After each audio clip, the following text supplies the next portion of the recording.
اور یہ میں تو آپ کو بخاری شریف بیان کر رہا ہوں، ٹھیک ہے، مسلم شریف بیان کر رہا ہوں، معاملات کس لیول تک بگڑے ہیں۔ مسلم شریف میں حدیث ہے 4776، عبداللہ بن عمر بن عاص خانہ کعبے کے سائے میں بیٹھے ہوئے اور لوگوں کو حدیث سنا رہے ہیں کہ اپنے امیر کی اطاعت کرو، اطاعت امیر کے اوپر حدیثیں سنا رہے ہیں۔ ایک تابعی عبد الرحمن بن عبد رب کعبہ کعبے کے سین میں داخل ہوتا ہے اور وہ جب ان کی گفتگو سنتا ہے تو کہتا ہے کہ حضرت یہ حدیث آپ نے خود نبی علیہ السلام سے سنی تھی کہ حکمرانوں کی اطاعت کرنی ہے؟ ان کا ہاں، میرے کانوں نے سنا، میری آنکھوں نے نبی علیہ السلام کو دیکھا، میرے دل نے آپ کی بات یاد کی۔ آگے تو اس نے ایسی بات کر دی کہ وہ ایکسپیکٹ نہیں کر رہے تھے۔ انہوں نے کہا آپ تو ہمیں کہہ رہے ہیں کہ امیر کی اطاعت کرو، اور آپ کے چچا کا لڑکا معاویہ ابن ابی سفیان جو ہمارا حکمران ہے وہ تو ہمیں حکم دیتا ہے کہ ہم لوگوں کو ناحق قتل کریں اور حرام طریقے سے ان کا مال ہڑپ کریں، جبکہ قرآن میں اللہ تعالیٰ فرماتا ہے سورہ النساء کی آیت نمبر 29 تابعی نے کوٹ کر دی کہ ایک دوسرے کا مال ناحق طریقے سے ہڑپ مت کرو اور ایک دوسرے کو قتل نہ کرو۔ اب آپ ہمیں بتائیں کہ ہم اللہ کی بات مانیں یا اپنے حکمران کی بات مانیں، معاویہ بن ابی سفیان کی؟ اب عبداللہ بن عمر بن عاص تھوڑی دیر کے لیے خاموش ہو گئے، پھر انہوں نے سر اٹھا کر کہا کہ آندھا سے انجینئر کو نہیں دیکھنا۔ یہ نہیں کہا، میں جوک کے طور پہ کہہ رہا ہوں۔ انہوں نے کہا کہ معاویہ کی اطاعت کرو ان کاموں میں جس میں تمہیں اللہ کے مطابق چلائے، اور جس میں وہ اللہ کی نافرمانی کا تمہیں کہے تم اس کی نافرمانی کرو۔ یہی ایٹیچیوڈ ہونا چاہیے۔ یعنی یہ آپ کو دور حکومت کے اندر جو ایک معاملات ہے نا، وہ بھی اندازہ ہونا شروع ہو گیا کہ کس لیول کے اوپر معاملات بگڑ چکے ہوئے تھے۔ پھر صلح حسن کے حوالے سے بھی باتیں کرتے ہیں، وہ بھی آپ میرے اس میں پڑھ لیجئے گا، میری ویڈیوز بھی ریکارڈ ہیں۔ کربلا کے بعد کون سی صلح حسن رہ گئی؟ حسن ابن علی نے اس لیے صلح کی تھی کہ آپ انہیں زہر دے دیتے، المصنف ابن ابی شیبہ میں موجود ہے، زہر دیا گیا۔ اور ابو داؤد میں تو اتنی رکت انگیز حدیث ہے کہ پھر دربار شام میں اس چیز کی خوشی منائی گئی۔ ہاں، ظاہر ہے جب آپ غم نہ کریں تو اسے خوشی منانا ہی کہا جائے گا نا، الٹا کوئی غم کی بات کر رہا ہے آپ اسے ٹوک دیں۔ مقدام بن مادی کر بیٹھے ہوئے ہیں، یہ حدیث مسند احمد میں بھی ہے اور سنن ابی داؤد میں بھی۔ شیخ زبیلی زئی اور شیخ ناصر الدین البانی دونوں نے اس حدیث کو ٹھیک کہا ہے۔ مقدام بن مادی کر بیٹھے ہوئے ہیں امیر شام کے دربار میں، اور اتنے میں خبر پہنچتی ہے کہ حسن ابن علی شہید ہو گئے۔ تو مقدام بن مادی کر پڑھتے ہیں انا للہ و انا الیہ راجعون۔ ظاہر ہے عام مسلمان کی موت پہ بھی آپ نے یہی پڑھنا ہے۔ تو اب امام داؤد نے کہا کہ قال رجل، ایک مرد نے کہا۔ وہ کس مرد نے کہا؟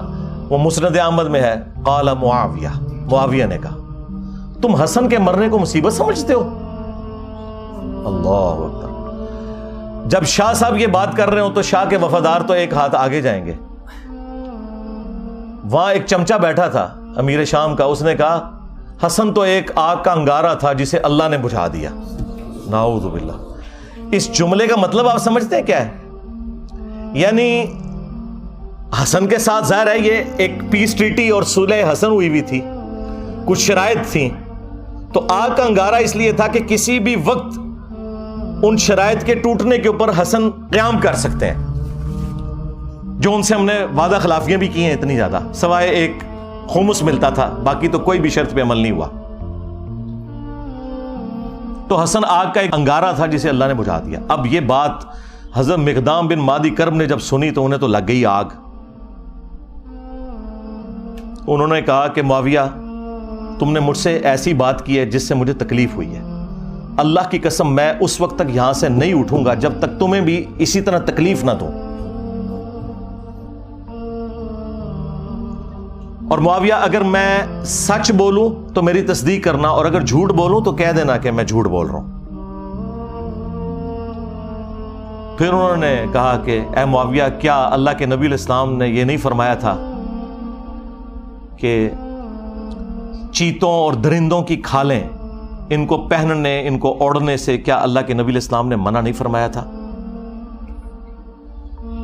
کیا اللہ کے نبی صلی اللہ علیہ وآلہ وسلم نے سونے چاندی کے جو برتن ہیں ان کو استعمال کرنے سے منع نہیں فرمایا تھا؟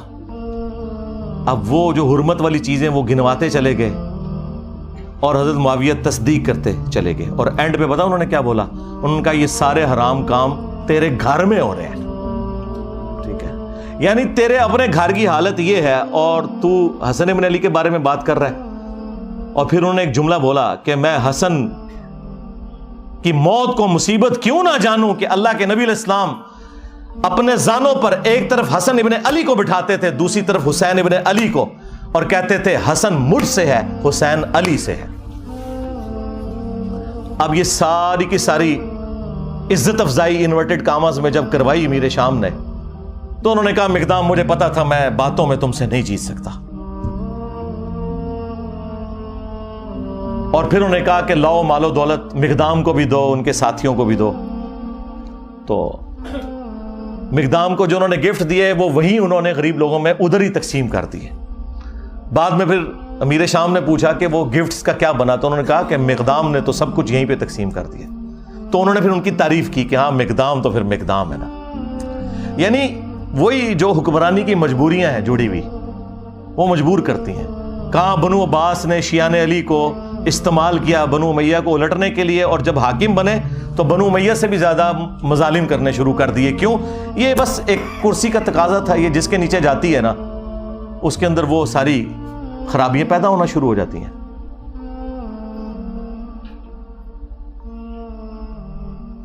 اور ادھر مجھے کریٹیکل ایک بات یاد آ گئی، اکثر آپ لوگ سنتے ہوں گے کہ جی وہ انجینئر صاحب خام خواہ الزامات لگاتے ہیں کہ بنو امیہ کے ممبروں سے سب و شتم ہوتا تھا۔ میں نے تو کافی ان کو روایتیں دکھائی ہیں، اس میں بھی کافی ساری، میری ویڈیو بھی ریکارڈ ہے۔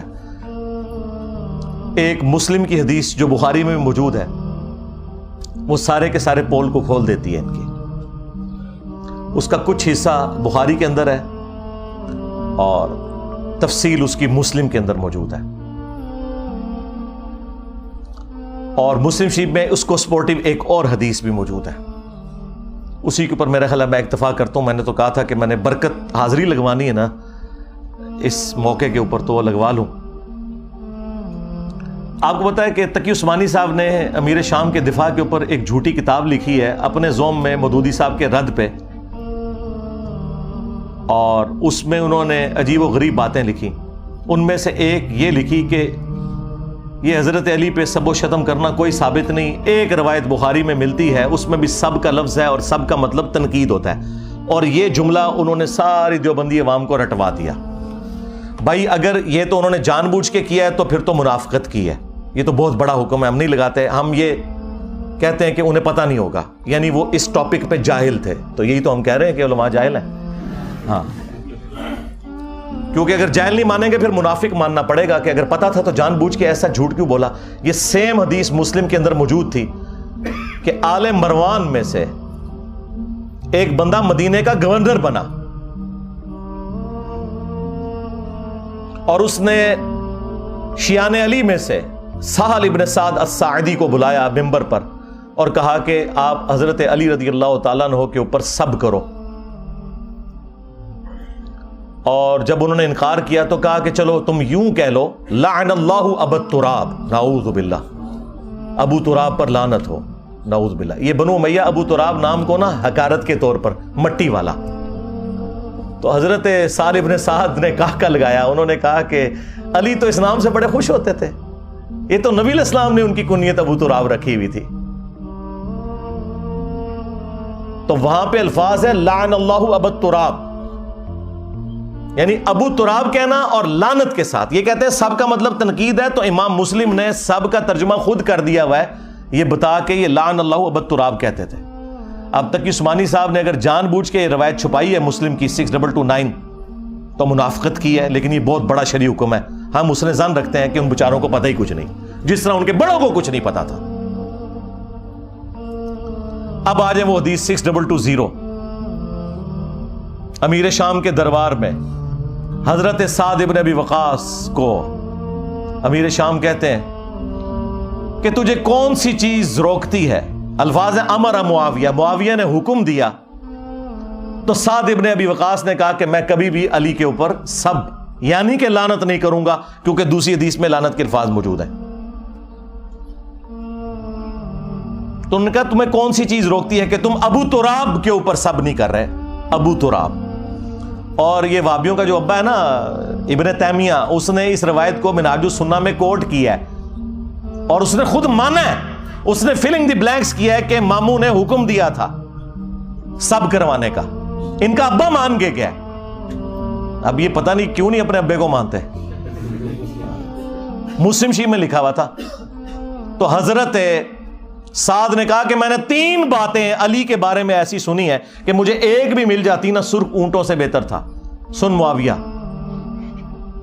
غزوہ تبوک کے موقع پر نبی علیہ السلام نے عورتوں اور بچوں پر اپنا جانشین چھوڑا مولا علی کو، اور یہ پہلا اور آخری موقع تھا کہ کسی جنگ میں مولا علی شریک نہیں ہو رہے تھے، تو ظاہر ہے وہ افسردہ تھے، رو پڑے۔ نبی علیہ السلام نے ان کی دلجوئی کے لیے فرمایا کہ اے علی، کیا تو اس بات پہ راضی نہیں کہ تیری میرے ساتھ وہی نسبت ہے جو ہارون کی موسیٰ کے ساتھ، مگر میرے بعد کوئی نبی نہیں۔